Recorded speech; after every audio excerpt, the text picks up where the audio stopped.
السلام علیکم ورحمۃ اللہ وبرکاتہ۔ آج کا موضوع ہے اردو مضمون توانائی کی حفاظت۔ اپنی توانائی کی حفاظت کا مطلب ہے کہ آپ اپنا وقت، جذبہ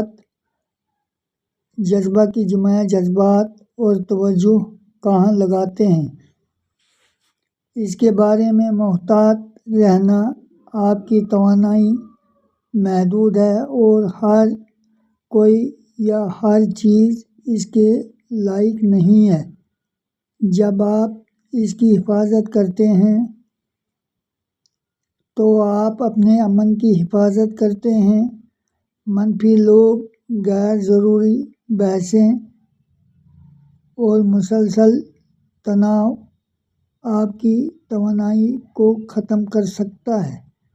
مثبت اور معاون لوگوں کے ساتھ رہنے سے آپ کو حوصلہ افزائی اور متوازن رہنے میں مدد ملتی ہے۔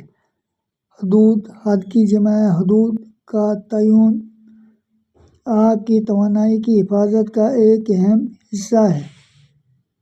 آرام کرنا، توانائی بحال کرنا بھی ضروری ہے۔ نیند، ورزش اور پرسکون وقت آپ کی ذہنی اور جسمانی طاقت کو بحال کرنے میں مدد کرتا ہے۔ زیادہ سوچنے اور غیر ضروری پریشانیوں سے بچنا آپ کے دماغ کو پرسکون رکھتا ہے۔ جب آپ اپنی توانائی کی حفاظت کرتے ہیں تو آپ مضبوط اور زیادہ توجہ مرکوز محسوس کرتے ہیں۔ اپنی توانائی کو دانش مندی یعنی عقل مندی کے ساتھ استعمال کرنے سے آپ کو بھرنے، پرامن رہنے اور اپنے مقصد کی جمع مقاصد کا معنی ہے اغراض یا غرض حاصل کرنے کی اجازت ملتی ہے۔ شکریہ۔